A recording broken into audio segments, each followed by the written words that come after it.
আসসালামু আলাইকুম রহমতুল্লাহি ওবরাকাতু।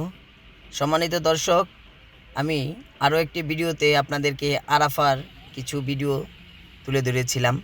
তো আজকে আরও একটি ভিডিও আমি আরাফার ময়দানে নিয়ে এসেছি। এই ভিডিওতে আমরা আরাফার ময়দানে জাবালে রহমা পাহাড়টিতে উঠব এবং এই পাহাড়ের কিছু ঘটনা আপনাদেরকে শোনাবো। পবিত্র মক্কা নগরী থেকে 14 কিলোমিটার পূর্বে জাবালে রহমত। জাবালে রহমত ঘিরে আছে ঐতিহাসিক আরাফার ময়দান। আরাফার ময়দানের দৈর্ঘ্য হচ্ছে 2 কিলোমিটার। আরাফা ময়দানের 3 দিকেই পাহাড়।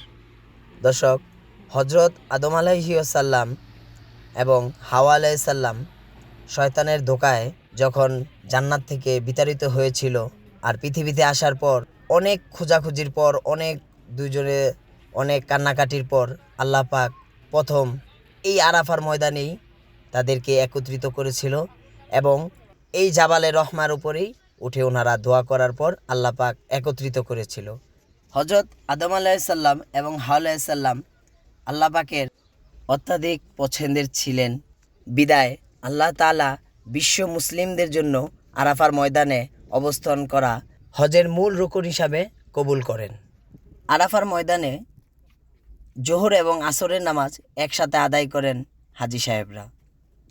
আর তার আগে এই আরাফার ময়দান লাব্বাইক আল্লাহুম্মা লাব্বাইক লাব্বাইক লা শারীকা লাক লাব্বাইক ইন্নাল হামদা ওয়ান নি'মাতা লাকা ওয়াল মুলক লা শারীকা লাক, এই শব্দে পুরা আরাফার ময়দান মুখরিত হয়। আর এই আরাফার ময়দানেই বিশ্ব মুসলিম উম্মার হেদায়েতের মূল যেই হজের খুতবা পাঠ করা হয়। সমস্ত মুসলিম উম্মারা আরাফার ময়দানে বসে প্রার্থনা করতে থাকেন এবং গুনাহ থেকে মুক্ত হওয়ার জন্য দোয়া করতে থাকেন। চোখের অশ্রুতে বুক ভিজান। হজে আগত সমস্ত মুসলিম উম্মারা কান্নাকাটি করে বুক ভাসান। সমস্ত হাজি সাহেবদের একটাই উদ্দেশ্য থাকে, তাদেরকে যেন নিষ্পাপ মাসুম হিসাবে কবুল করেন, কারণ এই স্থানেই ক্ষমা লাভ করেছিলেন আদি পিতামাতা হজরত আদম আলাইহিসসালাম এবং হাওয়া আলাইহিসসালাম।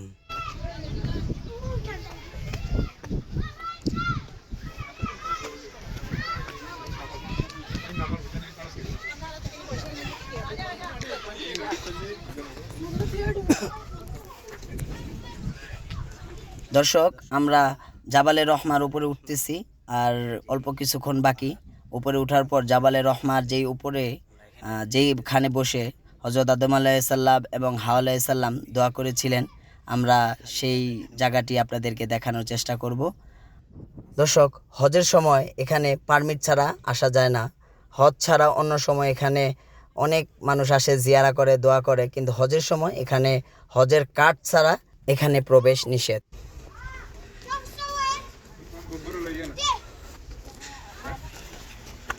হজরত আদম আলাইহিসসালাম এবং হাওয়া আলাইহিসসালাম এই আরাফার ময়দানে বসে দোয়া করছিলেন, রব্বানা যালামনা আনফুসানা ওয়া ইল্লাম তাগফির লানা ওয়া তারহামনা লানাকুনান্না মিনাল খাসিরিন।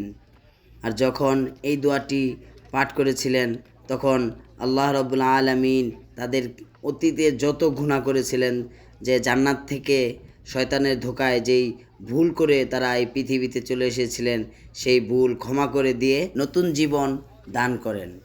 এরপর থেকে তারা স্বামী স্ত্রী হিসেবে পবিত্র বাইতুল্লাহ শরীফ ঘিরে জীবনযাপন শুরু করেন। আর এই আরাফার ময়দানেই হজের মূল আনুষ্ঠানিকতা শুরু হয়। 9 জিলহজ দুপুর থেকে 10 জিলহজ সুবে সাদিক পর্যন্ত এই আরাফার ময়দানে হাজি সাহেবরা অবস্থান করেন, কারণ এটি হচ্ছে হজের অন্যতম একটি ফরজ, এই আরাফার ময়দানে অবস্থান করা। দর্শক, আমরা এখন জাবালে রহমার পাহাড়ের ওপর আছি, যেটা হচ্ছে রহমতের পাহাড়, সেই পাহাড়ের ওপরে আছি। এটা হচ্ছে যেখানে হজরত আদম আলাইহিসসালাম এবং হাওয়া আলাইহিসসালাম একত্রিত হয়েছিল, যে স্থানটি, সেই স্থানে এভাবে একটি ওয়াল সিস্টেম করে একটি উঁচু চারিদিকে একটা গোলাকার পিলার করে রাখা আছে। কিয়ামতের সময় এই আরাফার ময়দানেই বিচার শুরু হবে। তো দর্শক, আজকের মতো এখানেই বিদায় নিব। আবারও কোনো নতুন ভিডিও নিয়ে আপনাদের মাঝে চলে আসব। এখনও যারা আমার চ্যানেলটি সাবস্ক্রাইব করেননি তারা সাবস্ক্রাইব করে নেবেন।